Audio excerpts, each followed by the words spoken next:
Bonjour à toutes et bonjour à tous. Dans ce dimanche 15 novembre, nous voulons commencer, toujours dans la suite du personnage, une nouvelle étude sur 2 dimanches. Et nous continuons à étudier cet homme intéressant qui nous apprend à vivre notre vie chrétienne, c'est Jacob. Jacob, aujourd'hui, j'aimerais qu'on aille un peu plus loin dans cette histoire. Nous l'avons vu partir de chez lui à cause de ce conflit familial et aujourd'hui il se retrouve en train de cheminer de là où il part avec son père, sa mère et son frère qui veut le tuer jusqu'à Charan, ou Haran, son oncle habite, Laban, le frère de sa mère Rebecca. Nous faisons une lecture dans la Genèse au chapitre 28 et au verset 10. Jacob avait quitté Beersheba et il marchait en direction de Haran. Comme le soleil se couchait, il prit une pierre pour s'en faire un oreiller et se coucha pour passer ainsi la nuit dans le lieu qu'il avait atteint. Dans son rêve, il vit une sorte d'escalier reposant sur la terre ou une échelle et dont le haut atteignait le ciel. Et voici que des anges de Dieu montaient et descendaient de cet escalier. L'Éternel lui-même se tenait tout en haut, et il lui dit, « Je suis l'Éternel, le Dieu d'Abraham, de ton ancêtre, et le Dieu d'Isaac. Cette terre sur laquelle tu reposes, je te la donnerai à toi et à ta descendance.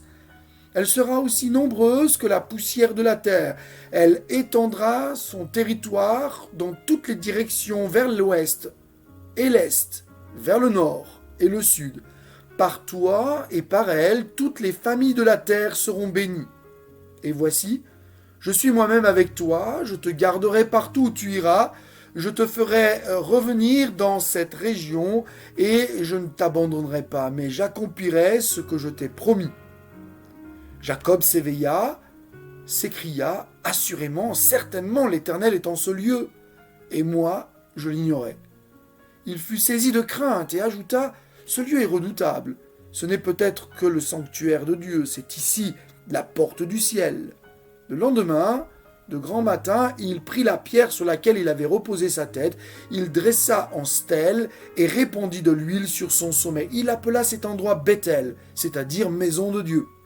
Auparavant, la localité s'appelait Luz.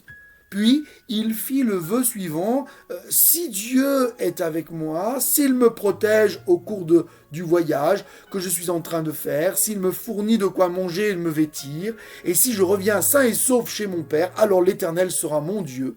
Cette pierre que j'ai dressée comme stèle deviendra un sanctuaire de Dieu, et j'offrirai le 10e de tous les biens que tu m'accorderas. »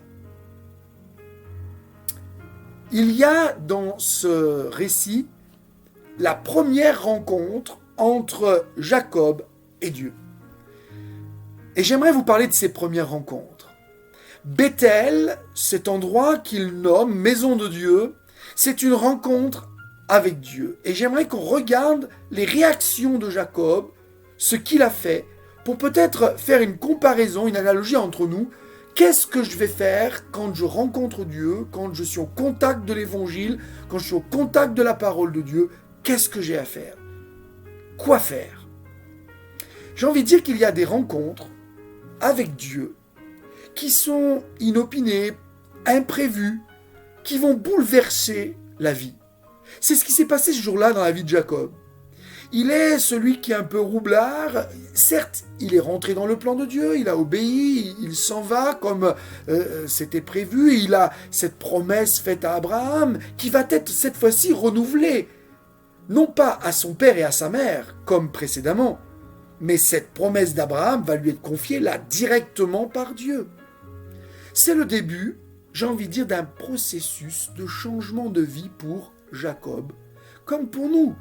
Quand nous nous souvenons de la première rencontre que nous avons faite avec Dieu, quelle qu'elle soit, ça pouvait être par un rêve, par un songe, un chant, un collègue qui nous a témoigné, un ami, un inconnu, un événement où Dieu va être au centre.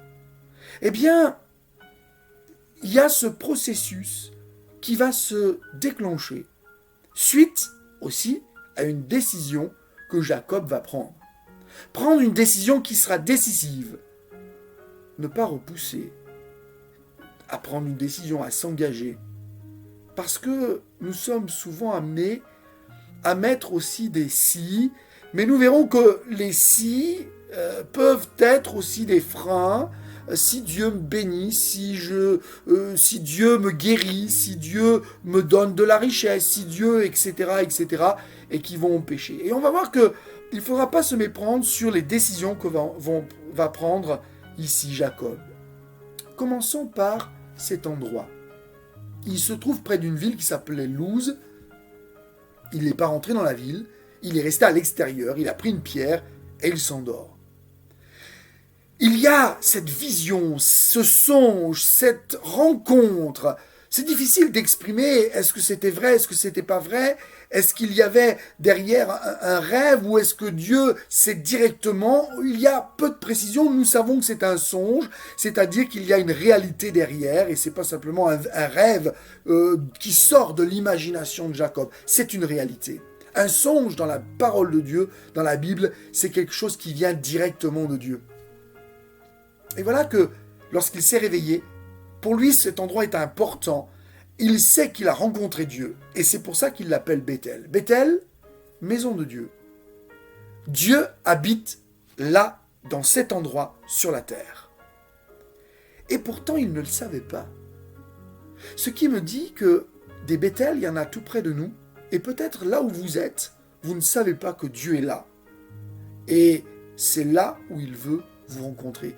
Le jour où vous vous êtes approché de Dieu, où vous avez entendu l'évangile, où vous avez écouté un chant, où quelqu'un vous a témoigné, c'était là la maison de Dieu. D'ailleurs, l'apôtre Paul va s'adresser à tous ces Athéniens de l'époque, intelligents, instruits, philosophes.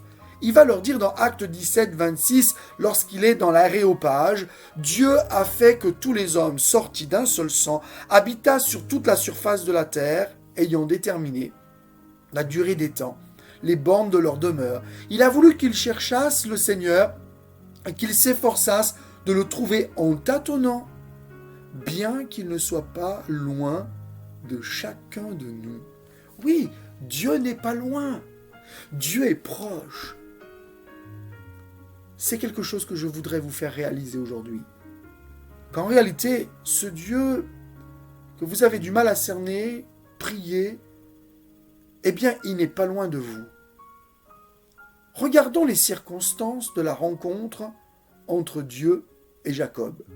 Il vient de quitter sa famille dans des circonstances difficiles, il part se marier pour entrer dans le plan de Dieu, et la description de cet événement ici est majeure, très significative, remplie de symboles. Regardez ce qui se passe. Comme le soleil se couchait, il prit une pierre pour s'en faire un oreiller, se coucha pour passer ainsi la nuit dans le lieu qu'il avait atteint. La nuit. On passe toujours par des périodes de nuit dans notre vie, et la nuit, les ténèbres, sont toujours symboles d'épreuves, de situations difficiles, très critiques. On le dit, quand est-ce que je vais voir et sortir le bout du tunnel, voir le bout du tunnel, sortir du tunnel pour sortir de cette obscurité, de cet obscurantisme, de nos difficultés, de nos problèmes. Oui, voilà la situation. Et cette situation ressemble beaucoup à notre situation d'aujourd'hui, de confinement, de crise sanitaire, d'angoisse, de peur. Quand est-ce qu'on verra la fin? Où est le bout du tunnel? Et voilà que Dieu se révèle sans se faire commander, sans prière, et uniquement parce qu'il a le désir de se révéler à Jacob. Et ça, pour moi, c'est quelque chose de très important. Et j'aimerais vous faire comprendre que Dieu veut se révéler à vous, que Dieu veut vraiment pouvoir vous aider à le connaître, à réaliser que vous êtes aimé de Dieu, que vous êtes quelqu'un pour qui Dieu trouve que vous avez de l'importance pour lui. Et c'est pour ça que ici Jacob va se sentir un petit peu perturbé, il va avoir des craintes, il va se dire « Oulala, c'est redoutable, j'ai vu Dieu, je ne lui ai pas demandé et il s'est révélé à moi. » Et je crois que nous avons ici toute une manifestation de la grâce de Dieu.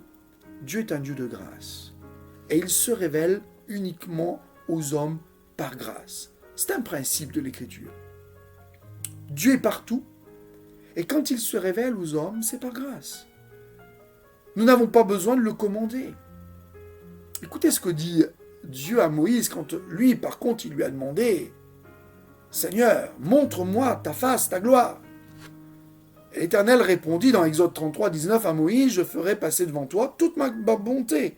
Je proclamerai devant toi le nom de l'Éternel. Mais je fais grâce à qui je fais grâce, miséricorde à qui je fais miséricorde. » Et l'Éternel dit, tu ne pourras pas voir ma face, car l'homme ne peut me voir et vivre. Dieu se révèle aux hommes par grâce. Ce n'est donc plus l'homme qui essaye d'atteindre à sa façon Dieu, mais c'est Dieu qui vient vers Jacob. Et cette image de l'échelle est extraordinaire. Cet escalier qui descend du ciel vers la terre. Personne ne peut atteindre Dieu par sa force, par sa religion, par tout ce qu'il pourrait mettre en œuvre pour pouvoir s'élever jusqu'à Dieu un petit peu, vous savez, comme cette tour de Babel un jour construite pour venir jusqu'à Dieu. C'est Dieu qui se révèle et qui a choisi, avant même que la terre soit formée, de se révéler par Jésus-Christ. 1 Pierre chapitre 1 verset 20. Oui, Jésus, prédestiné avant la fondation du monde, est manifesté à la fin des temps à cause de vous. 2 Corinthiens 5, 19, Dieu était dans le Christ, réconciliant le monde avec lui-même et n'imputant point aux hommes leurs offenses, il a mis en nous la parole de la réconciliation. Dieu se révèle d'une manière excellente, parfaite. Et je crois que nous avons besoin de réaliser que cette révélation de Dieu par Jésus-Christ, c'était le meilleur moyen, le seul moyen pour se révéler à nous d'une manière simple, sans faire peur, sans être là comme un père fouettard qui nous juge, mais pour nous montrer tout l'amour qu'il avait pour nous. Nous avons ici dans cette révélation prophétique une vision qui concerne quelque chose d'assez intéressant, c'est cette vision de l'échelle. Vous avez ici une immense échelle qui part de la terre et qui monte jusqu'au ciel. C'est extraordinaire de voir cette montée ici, la montée de la terre jusqu'au ciel. Et il y a dans cette vision quelque chose de particulier, c'est que non seulement Dieu se trouve au sommet, mais aussi il y a des anges qui montent et qui descendent de cette échelle. Il y a un lien comme s'il y avait un courant qui passait, ça monte, ça descend, il y a un échange entre le ciel et la terre. L'homme n'a jamais pu s'élever jusqu'à Dieu pour communiquer à Dieu, mais voilà que Dieu, simplement, sans demande, va par grâce, par miséricorde, se révéler aux hommes, et il y a un échange permanent, sans arrêt, entre le ciel et la terre. Une échelle, ou certaines traductions traduisent par escalier, c'est tout à fait le même mot. C'est beaucoup plus simple que cette tour de Babel qui n'a jamais été achevée. Il fallait énormément d'énergie, de matériaux pour la construire, pour s'élever jusqu'à Dieu. Et ça représente tout ce que nous pouvons mettre en œuvre par la religion, par des relations, des rites, des rituels pour essayer d'atteindre Dieu. Non, nous ne pouvons pas atteindre Dieu, mais voilà, simple escalier, une simple échelle, et Dieu se révèle à Jacob, comme Dieu veut se révéler à nous, par un simple homme. Un homme parfaitement homme, c'est Jésus-Christ. N'essayons pas d'inventer des tas de dogmes, de rythmes, de choses à faire ou ne pas faire, à interdire ou pas interdire, pour essayer d'atteindre Dieu. Dieu se révèle aux hommes simplement, quels qu'ils soient, quelle que soit leur origine, quelle que soit leur religion, quel que soit leur rang social. Il se révèle à eux par amour. Un escalier qui est appuyé sur la terre, dont le sommet touche le ciel. Si nous considérons cette image comme Jésus-Christ, il y a une dualité dans le Christ, c'est qu'il est à la fois parfaitement homme, mais parfaitement Dieu. Sa nature divine est certaine. Il touchait la terre par ses pieds, il cheminait à travers les villes et villages, les contrées, il n'avait même pas de quoi reposer sa tête pour dormir, mais il était Dieu incarné. Et j'aimerais vous montrer quelques textes qui sont extrêmement importants pour notre foi, pour votre foi. Jean 3,13. Personne n'est monté au ciel, sauf celui qui en est descendu, le Fils de l'homme. Jean 1,51. Oui, je vous l'assure, vous verrez le ciel ouvert et les anges de Dieu monter et descendre entre le ciel et la terre par l'intermédiaire du Christ. Luc 3,22. Et le Saint-Esprit descendit sur lui sous forme corporelle comme une colombe.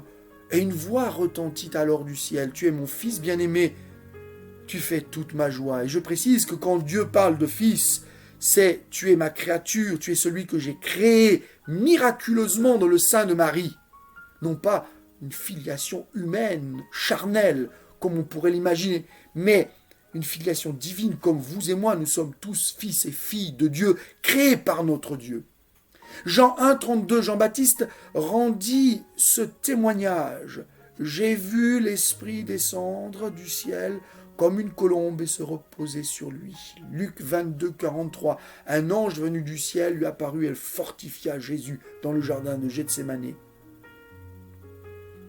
Jean 3,31, lui qui vient du ciel est au-dessus de tout, qui est de la terre reste lié à la terre et parle des choses terrestres. Celui qui vient du ciel est au-dessus de tout. Jean 6,32, mais Jésus leur répondit, vraiment je vous assure, ce n'est pas Moïse qui vous a donné le pain du ciel, c'est mon Père qui vous donne le pain du ciel, le vrai pain. Jean 12, verset 28, alors une voix se fit entendre venant du ciel, j'ai déjà manifesté ma gloire et je la manifesterai de nouveau. Amen. Jésus a montré que son contact avec le ciel permanent, il pouvait le manifester sur la terre par des prodiges, des miracles, par sa vie. Quelle glorieuse réalité! Cette échelle, cet escalier, au-dessus duquel se trouvait Dieu, nous montre que Dieu domine là-dessus. C'est son plan, c'est sa volonté, c'est toujours ce que Dieu a voulu. Un moyen visible de se manifester sans être quelqu'un qui va faire peur. Dieu est disposé à se révéler à toi. Et c'est pour ça qu'il a manifesté son amour par Jésus-Christ. Il veut se manifester d'une manière claire. Et c'est pour cela que tu vas à l'église, c'est pour cela que tu pries, que tu marches avec Dieu. Alors que vas-tu faire de cette manifestation que tu as déjà peut-être senti, ressenti? À chacun de tirer des conclusions pour sa vie, comme Jacob en a tiré pour la sienne. À un moment donné, Jacob va se réveiller. Et bien entendu, quand il se réveille, l'échelle a disparu, les anges ont disparu aussi. Mais j'ai envie de dire, peut-être reste-t-il encore dans sa vie, dans son cœur, l'empreinte de l'échelle. Et cette empreinte va être là pour montrer à Jacob qu'il a maintenant un choix à faire. Verset 16, Jacob s'éveilla et s'écria, « Certainement l'Éternel est en ce lieu, et moi je l'ignorais. » Il fut saisi de crainte, et il ajouta, « Pas cette crainte de peur, mais cette crainte respectueuse. Ce lieu est redoutable. Ce ne peut être que le sanctuaire de Dieu. C'est ici la porte du ciel. » Il se réveille. Et j'ai envie de dire que le contact avec Dieu, ça nous amène à une forme de réveil. Et j'aimerais que vous puissiez vivre cela. Comme Jacob, réveillez-vous. Que la révélation que vous avez peut-être déjà eue du Christ, sous quelque forme qu'elle soit, puisse vous réveiller de votre sommeil spirituel. Comme le dit l'Épître aux Éphésiens au chapitre 5, verset 14.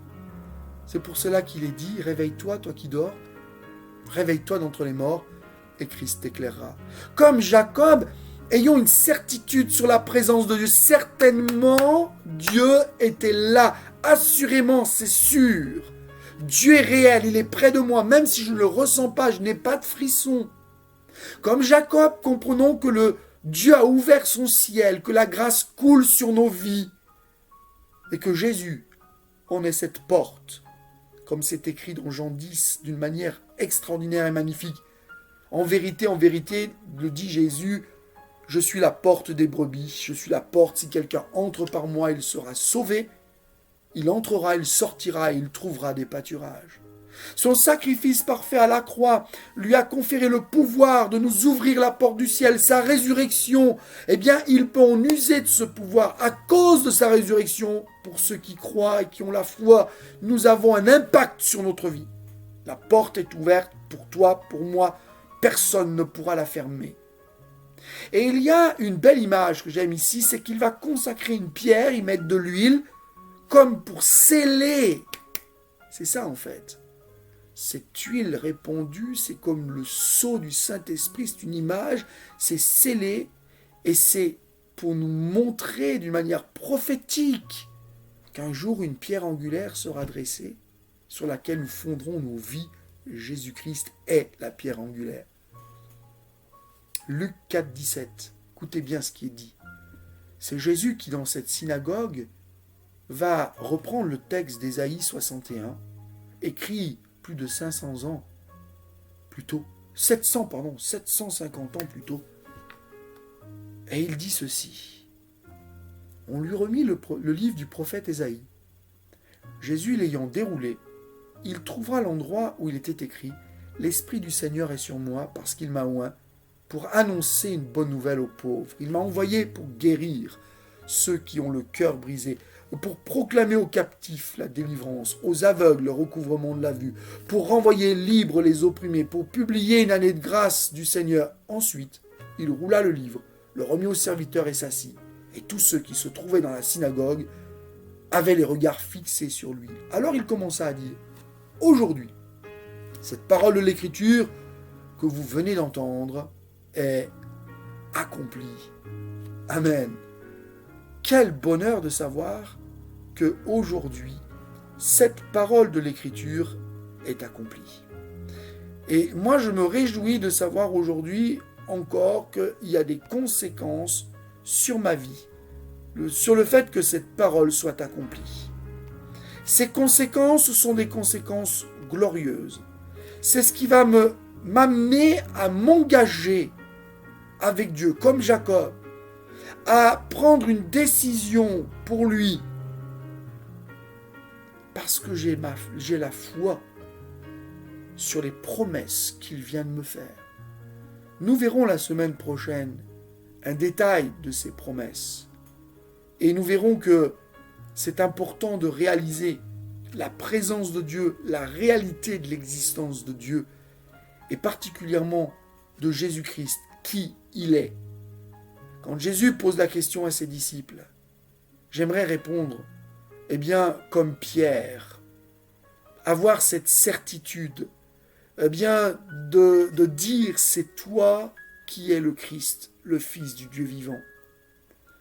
Engageons-nous à faire de Dieu notre sauveur personnel. Ayons comme Jacob des paroles de foi qui vont s'appuyer sur les promesses de Dieu. Et pas seulement de mettre des conditions pour essayer d'avoir des preuves tangibles, mais de vraiment vivre par la foi.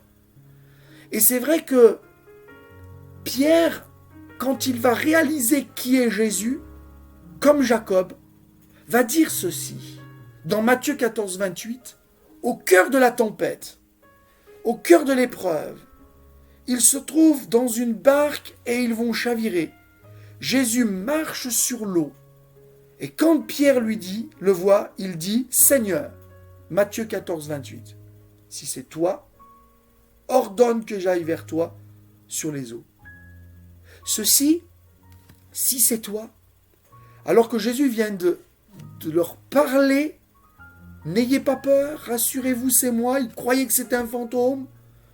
Dans ceci, il ne faut pas voir un si conditionnel, en mettant à l'épreuve Dieu, mais il faut dire « puisque c'est toi ».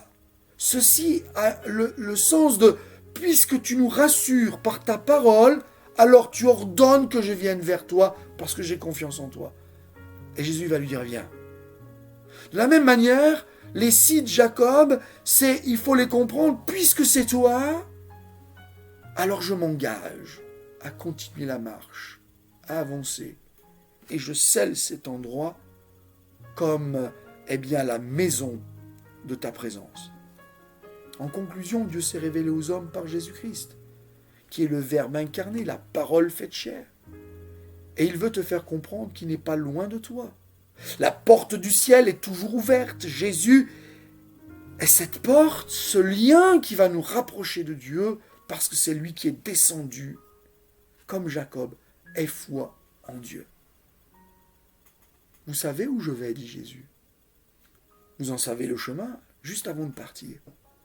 Puis Thomas lui dit, Seigneur, nous ne savons où tu vas. Comment pouvons-nous en savoir le chemin? Alors Jésus dit à Thomas et aux autres, je suis le chemin, la vérité et la vie. Nul ne vient au Père que par moi. Oui, Dieu s'est révélé par Jésus-Christ. Il t'aime et il veut que tu sois pour toujours avec lui. Il vient bientôt te chercher. Que Dieu vous bénisse. À dimanche prochain. Je vous donne rendez-vous à 11h30 sur la plateforme Zoom.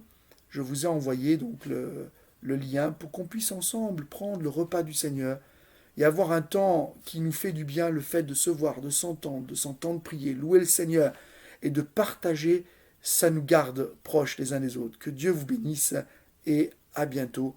Que Dieu vous garde aussi dans sa paix et que vous puissiez vraiment tous les jours être dans la sécurité et dans la paix.